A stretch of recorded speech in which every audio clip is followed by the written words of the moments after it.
तो hello friends, आप सभी का स्वागत है हमारे यूट्यूब चैनल शिक्षाविद सौरभ में। आशा करते हैं आप मस्त होंगे और स्वस्थ भी होंगे। आज हम बात करेंगे एमए एंथ्रोपोलॉजी पे। एमए एंथ्रोपोलॉजी पे जितने भी डाउट्स आपके मन में क्रिएट हो रहे होंगे, कटअप को लेकर, सीट्स को लेकर, क्राइटेरिया को लेकर, फ़ी को लेकर, क्लासेस को लेकर, हॉस्टल्स को लेकर, सब टॉपिक्स पर हम बात करेंगे। तो आप शुरू से लेकर अंत तक बने रहें, पूरी चीज़ आपको समझ में आ जाएगी जब आप पूरा वीडियो देखने का प्रयास करेंगे। तो चलिए हमारे साथ बने रहिए। आज हम बात करेंगे एमए एंथ्रोपोलॉजी पे, डिटेल्स डिस्कशन करेंगे। तो चलिए हम बारी बारी से देख लेते हैं क्या क्या मैंने आपको बता दिया।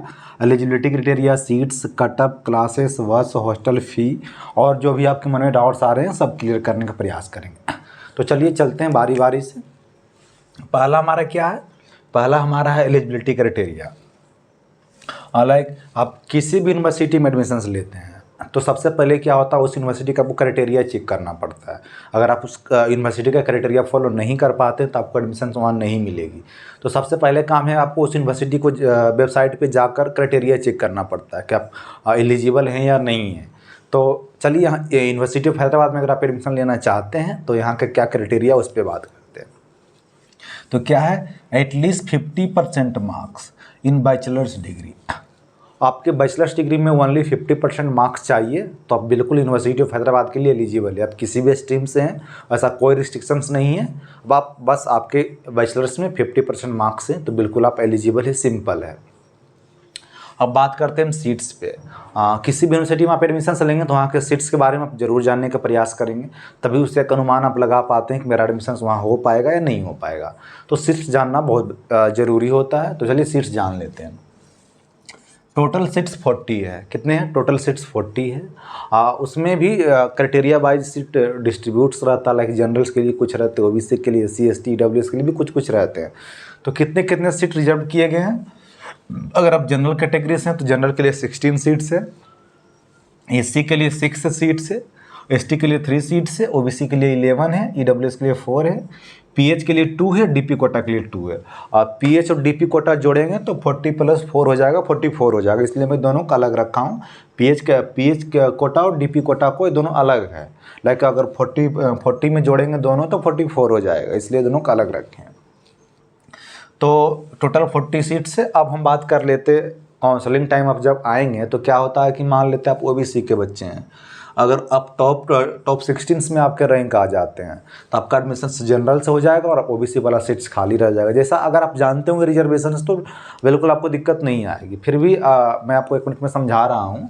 अगर मान लेते हैं आप SC कैटेगरी साथ, SC में टोटल 6 सीट्स है, बट आपको जो आपके जो मार्क्स था हाई था और आपका जो रैंक आया, जब university of Hyderabad result publish किया तो आपका रैंक आया टॉप 16 में, तो आपका एडमिशन जनरल से हो जाएगा और SC वाला सीट्स खाली रह जाएगा।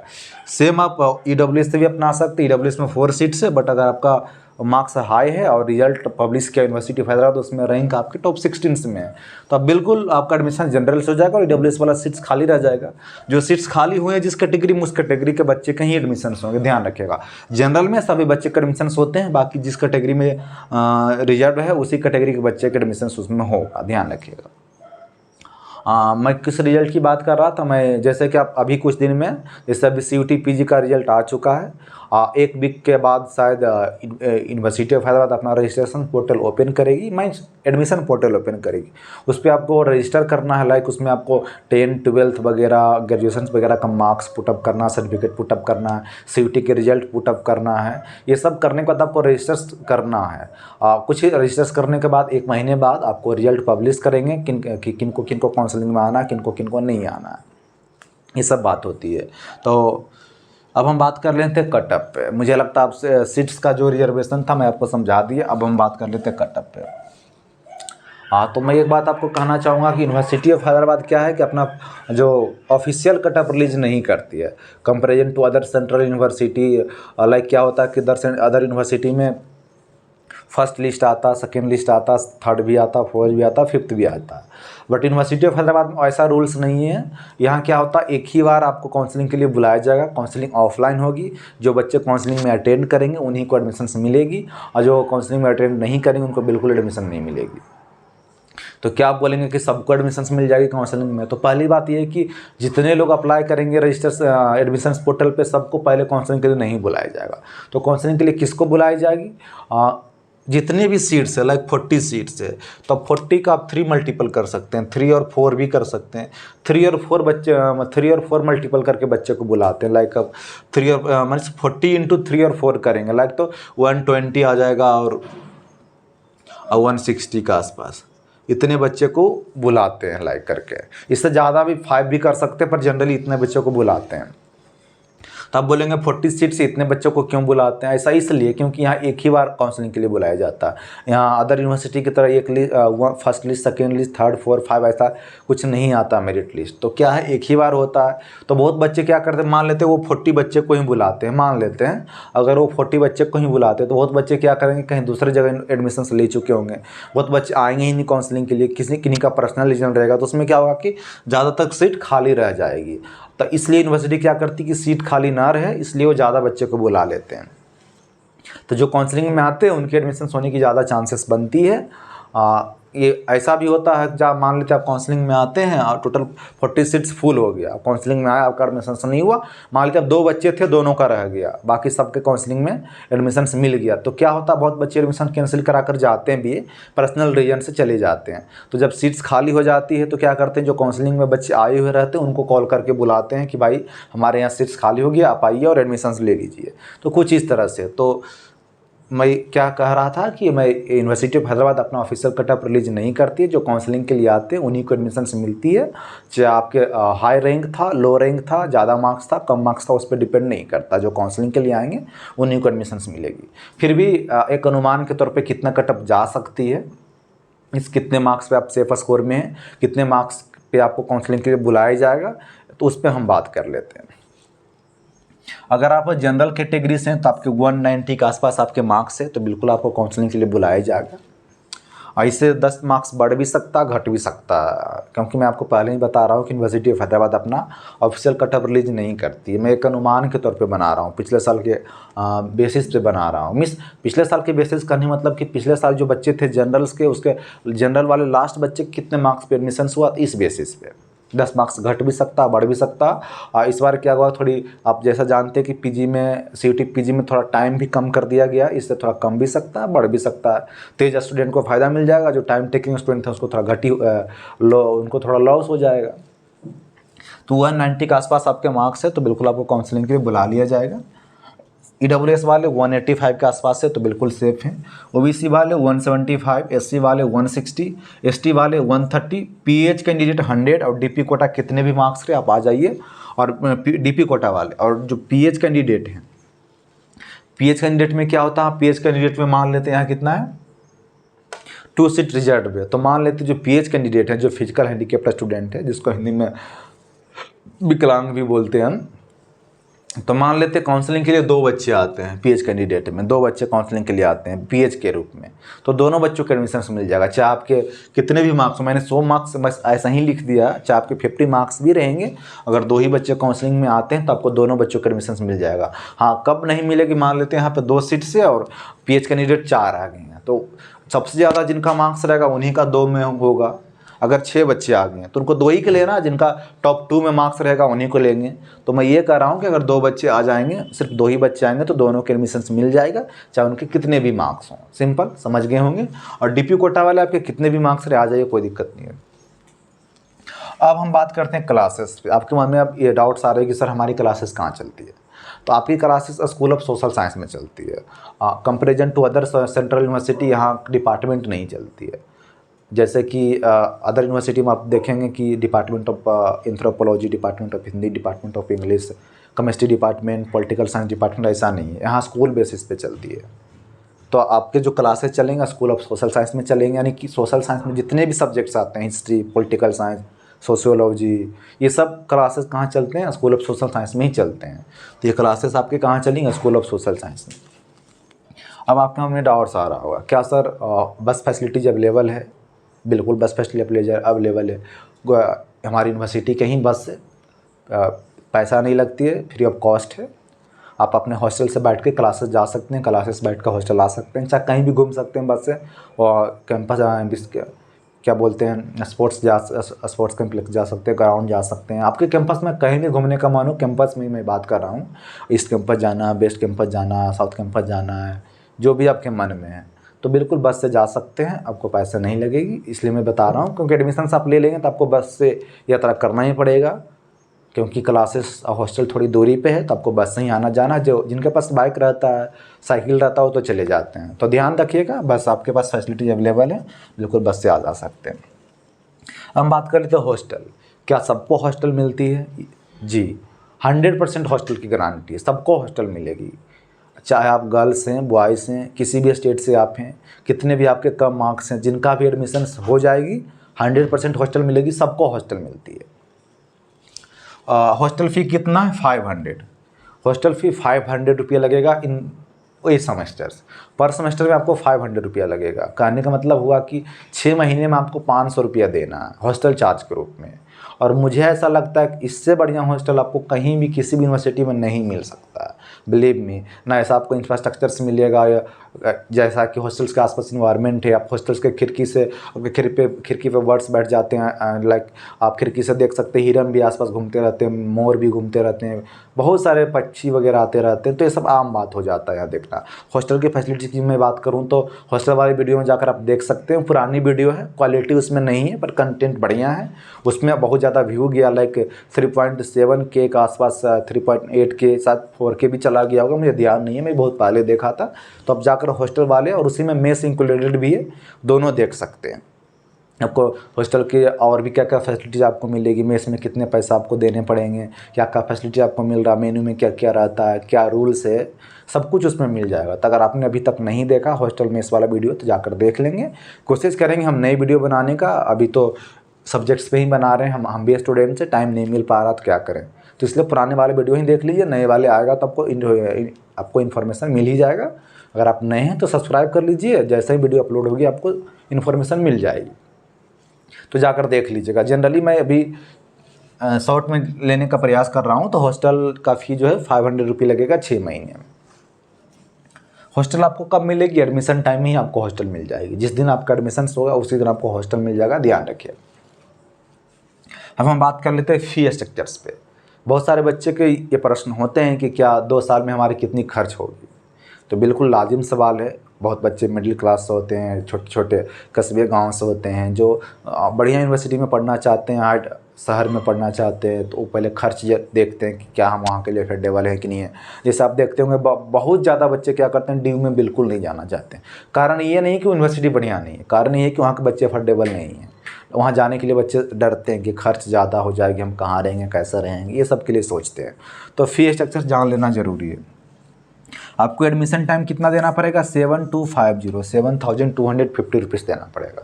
तो आप बोलेंगे कि इतना फ़ी हमें क्यों देना पड़ रहा है 7,250 रुपीज़? तो मैं आपको बताता हूँ। 2400, ये जो 2400 ही आपके सेमेस्टर फ़ी है, आपको एडमिशन टाइम में ही एडवांस के रूप में देना पड़ेगा। एडमिशन टाइम में ही आपको सेमेस्टर फ़ी भी देना पड़ेगा, फर्स्ट सेमेस्टर का फ़ी। तो जो 2400 है आपको सेमेस्टर फ़ी है, 530 स्टूडेंट यूनियन फंड है, 240 स्टूडेंट वेलफेयर फंड है, 2120 ये मेडिकल फ़ी है, 1960 ये डिपॉजिट से रिफंडेबल है। जब आप एडमिशन करा लेंगे, 2 साल आप पूरे कर लेंगे, जब आप इधर से डिग्री लेकर जाएंगे तो आपको रिटर्न कर दिया जाएगा 1960। ये सबको आप ऐड करेंगे तो 7,250 रुपीज़ हो जाएगा। और जो स्टूडेंट यूनियन फंड है, स्टूडेंट वेलफेयर फंड है और मेडिकल फ़ी आपको ईयरली देना पड़ेगा।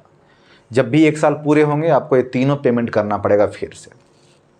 तो फर्स्ट सेमेस्टर हमारा सेमेस्टर कैसे चलता है? एक जनवरी सेशंस होता है, एक जुलाई सेशंस होता है। तो आपका एडमिशन्स होगा जुलाई सेशंस में, इसलिए जुलाई में आपको सेमेस्टर फी 2400 पेमेंट तो करना ही, उसके साथ एडमिशन में इतना भी पेमेंट करना है।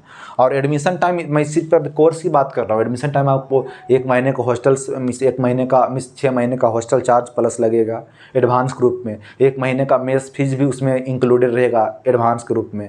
तो एडमिशन टाइम में आपको इससे ज़्यादा भी लगेगा, क्योंकि सिर्फ मैं सब्जेक्ट्स की बात कर रहा हूँ। उसमें मैं बता रहा हूँ कि हॉस्टल चार्ज भी 6 महीना का उसमें जुड़ेगा 500 रुपया, मेस भी जुड़ सकता है 2500 रुपया एडवांस ग्रुप में जुड़ता है, और भी थोड़े बहुत लग जाएंगे। तो ध्यान रखिएगा, हॉस्टल और मेस वाले वीडियो जरूर देख लीजिएगा। बाकी एडमिशन टाइम में आपको कितने पैसे लगेंगे, मैं एडमिशन टाइम सेपरेट वीडियो बनाकर जरूर दूंगा जब आप काउंसलिंग के लिए आएंगे। तो इतना देना है फर्स्ट सेमेस्टर में एडमिशन टाइम में। सेकंड सेमेस्टर में कितना देना है?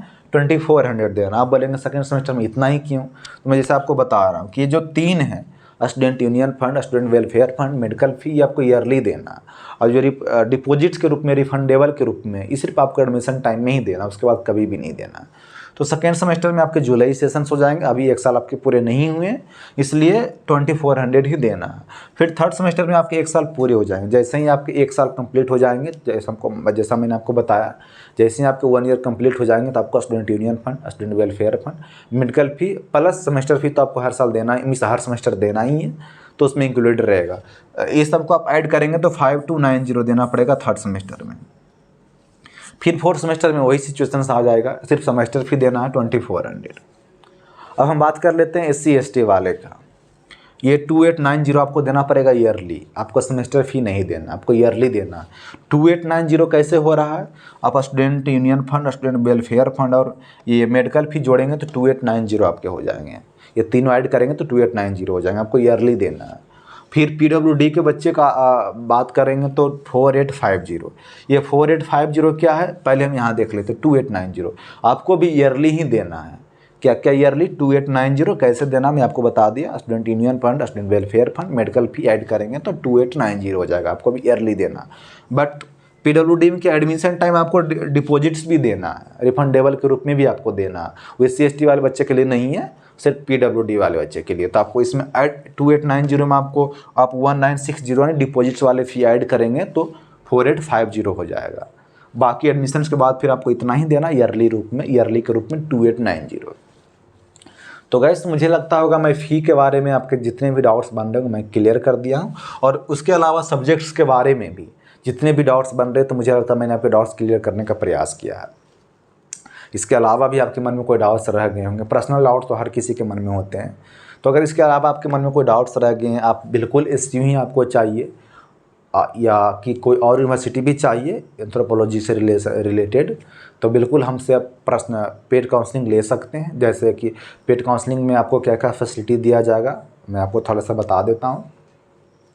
पेड काउंसलिंग में क्या है कि अगर आपको यूनिवर्सिटी ऑफ हैदराबाद में ही एडमिशन्स लेना तो यहाँ के लिए मैं आपको ख़ास व्यवस्था देता हूँ। बाकी अदर यूनिवर्सिटी में थोड़ी कम रहती है, बट वहाँ के लिए मैं हेल्प करता हूँ। तो क्या है, पेड काउंसलिंग में आपको क्या फैसिलिटी दिया जाएगा? पर्सनल कॉन्टेक्ट नंबर दिया जाएगा, पर्सनल व्हाट्सअप नंबर दिया जाएगा। 24 आवर आप कॉल और मैसेज कर सकते हैं। आपको उन्हें जो भी डाउट्स आ रहे हैं सबके लिए फ्री हैं पेड काउंसलिंग में। अभी रजिस्ट्रेशन से स्टार्ट नहीं हुआ है, एडमिशन पोर्टल कुछ दिन ओपन हो जाएगी, उसमें बहुत सारे बच्चे की परेशानियां आते हैं।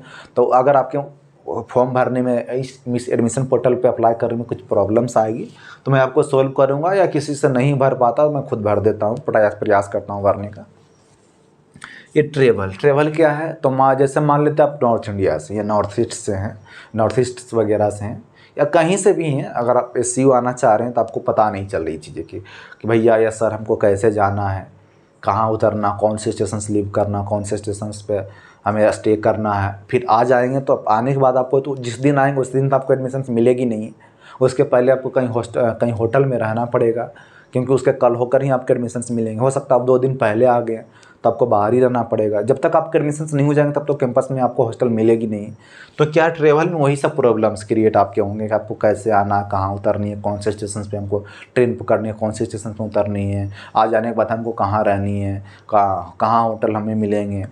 तो इसमें क्या है, जो बच्चे यहाँ तो होटल महंगे मिलते हैं क्योंकि हाईटेक सिटी है, मेट्रो सिटी है हैदराबाद, तो यहाँ शहर महंगे शहर हैं। तो क्या है कि बहुत बच्चे एफर्ट नहीं कर पाते। लाइक आप एक दिन भी रहेंगे तो आपको 1000 या 1000 और 1000 प्लस ही लगते हैं। बढ़िया रूम लेंगे तो 2000 भी लग सकता है।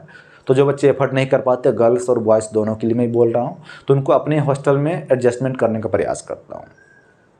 सबके लिए तो मुश्किल है बिल्कुल, लेकिन जो पेड काउंसलिंग में है उनके लिए सेवा हम ज़रूर देते हैं। जो बच्चे एफर्ट नहीं करते हैं बाहर होटल, चाहे कोई गर्ल्स होते हैं चाहे कोई बॉयज़ होते, अकेले आ जाते हैं, उनको कुछ समझ में नहीं आता है, तो उनको मैं अपने हॉस्टल में रखने का पूरी व्यवस्था करता हूँ। किसी तरह उनको एडजस्ट कर लेते हैं, 1-2 दिन की बात होती है, हम अपने हॉस्टल में एडजस्ट कर लेते हैं। तो अगर आप बिल्कुल एफर्ट नहीं कर पा रहे हैं, अगर आप पेड काउंसलिंग में जुड़ते हैं तो हम अपने हॉस्टल में आपको रख सकते हैं। फिर क्या है, काउंसलिंग जब होंगे तो काउंसलिंग में हम आपके साथ खड़े रहेंगे। काउंसलिंग आपके कहाँ होंगे? CIS बिल्डिंग यानी सेंटर फॉर इंटीग्रेटेड बिल्डिंग के पास आपके काउंसलिंग होते हैं, सबके वहीं होंगे। तो जहाँ आपके काउंसलिंग होंगे वहाँ हम आपके साथ खड़े रहेंगे। कुछ भी आपके काउंसलिंग में डाउट्स आ रहे हैं, लाइक आपके काउंसलिंग में कुछ प्रॉब्लम हो रही है, तो मैं आपके साथ वहाँ खड़े रहेंगे और सॉल्व करेंगे और आपको काउंसलिंग कंप्लीट कराएंगे। हॉस्टल अलॉटमेंट में कोई आपकी प्रॉब्लम आ रहा है, हम हेल्प करेंगे, क्योंकि काउंसलिंग टाइम हम आपके साथ खड़ी रहते हैं। एडमिशन जब तक नहीं हो जाते तब तक वहाँ पे हम खड़ी रहेंगे, चाहे रात हो जाए कल हो जाए, वहाँ पे आपके साथ खड़ी ही रहेंगे। संजोग बस मान लेते हैं काउंसलिंग टाइम में किसी कारण नहीं रह पाया, मनुष्य हो सकता बीमार रह गया, कहीं और भी कुछ काम आ गया, तो मेरे जगह मेरे फ्रेंड्स रहेंगे। कहने का मतलब यही हुआ कि आपके साथ कोई ना कोई मेरा आदमी वहाँ पे ज़रूर रहेगा आपको हेल्प करने के लिए। आफ्टर एडमिशन्स भी मैं आपको हेल्प करूँगा। आपको आफ्टर एडमिशन्स कहने का मतलब कि आप नए नए आएंगे तो आपको सारी चीज़ें पता नहीं चलता कि आपको ईमेल क्रिएट करने के लिए बोला जाएगा, आपको नहीं समझ में आएगी भाई ईमेल क्रिएट क्या है। मीन्स बहुत सारे डाउट्स होते हैं एडमिशन्स के बाद भी, तो एडमिशन्स के बाद भी हम आपके साथ जुड़े रहते हैं। तो अगर आप खुद से सब कुछ कर ले रहे हैं, आपको कोई प्रॉब्लम नहीं है, बिल्कुल समझदार इंसान है, बिल्कुल मैच्योर इंसान है, आपको किसी से कोई ज़रूरत नहीं है हेल्प के लिए, तो बिल्कुल आप स्वतंत्र हैं, पेड काउंसलिंग लेने की ज़रूरत नहीं। लेकिन आप डर रहे हैं, आपको कुछ चीज़ें समझ में नहीं आ रही, मेरा एडमिशन होगा या नहीं होगा, मेरे कम मार्क्स आ रहे हैं तो क्या यूनिवर्सिटी ऑफ हैदराबाद नहीं मिलेगी तो हमें कहाँ एडमिशन्स लेना है, तो बिल्कुल आप पेड काउंसलिंग लीजिए। बहुत सारे बच्चे पेड काउंसलिंग में हैं, उनको मैं हेल्प किया हूँ, पिछले साल भी मैं हेल्प किया हूँ, तो बिल्कुल डरिए मत। जिनको लेना है ले सकते। अब कैसे लेना 1 मिनट में आपको बता देता हूँ। चैनल के डिस्क्रिप्शन बॉक्स में जाइए, वीडियो के डिस्क्रिप्शन बॉक्स की बात नहीं कर रहा हूँ, चैनल के डिस्क्रिप्शन बॉक्स में जाइए, वहाँ पे आपको कुछ सोशल मीडिया के लिंक दिए रहेंगे, लाइक फेसबुक के, इंस्टाग्राम के, टेलीग्राम के और व्हाट्सअप के। तो जो व्हाट्सअप वाले लिंक होंगे उस पर आपको क्लिक करना है और वहाँ ऑलरेडी मैंने मैसेज सेट करके रखा है, hello I want to enrol your paid counselling और पेड कोर्सेज। बस आपको क्लिक कर देना, मेरे पास मैसेज आ जाएगा। जैसे ही मेरे पास मैसेज आएगा, इधर से भी आपको एक मैसेज आएगी, उसमें आपको name, state, category, subjects fill करना और पैसा पेमेंट करना है। पैसा पेमेंट करना है, उसके बाद इधर से एक मैसेज आएगी, thank you you have join in paid counselling. Simple है, इतना ही था जोड़ने का प्रोसेस। अब कितना पैसा लगता है वो देख लीजिए। अगर आप जनरल कैटेगरी से हैं और ईडब्ल्यूएस कैटेगरी से तो आपको 250 देना है, जनरल और ईडब्ल्यूएस वाले 250। अगर एससी, एसटी, ओबीसी, पीडब्ल्यूडी हैं तो 200 आपको देना। मुझे लगता है बहुत कम फी है। इससे इतना में अगर आप पेड काउंसलिंग लेंगे तो आप बिलीव, जब आपके एडमिशन हो जाएंगे तो आप रियली में बिलीव करेंगे कि आपके लिए बहुत कम फी था। अगर आप पेड काउंसलिंग नहीं लेते हैं तो आपको पता चल जाएगी, लाइक कि अगर आप बाहर वगैरह रहते हैं या आपको समस्या आएगी, जो मैच्योर है उनके लिए कोई प्रॉब्लम नहीं है, तो आपको ऐसा लगेगा कि नहीं मुझे ले लेना चाहिए था। तो फील आपको वही होगी, जब आप एडमिशन ले लेंगे तो आपको रियली में फील होगा कि नहीं मेरे लिए सच में बेस्ट था पेड काउंसलिंग, क्योंकि मैं आपके लिए प्रयास कर रहा हूँ, किसी तरह आपको प्रॉब्लम ना हो। तो सिंपल था, आप जोड़ सकते हैं। बाकी मुझे लगता है अगर आप पेड काउंसलिंग नहीं भी लेते हैं तो वहाँ पे और सारी सोशल मीडिया का लिंक है, चाहे तो जुड़ सकते हैं, चाहे तो नहीं भी जुड़ सकते हैं, आपके ऊपर डिपेंड करता है। पर मैं एडवाइस करूँगा सभी सोशल मीडिया से आप जुड़ जाएँ फिलहाल के लिए, क्योंकि आपके लिए फ़ायदेमंद होगा। तो फ्रेंड्स, आज के लिए इतना ही काफ़ी है। फिर मिलेंगे नए वीडियो में नए टॉपिक के साथ। तब तक के लिए धन्यवाद, बाय।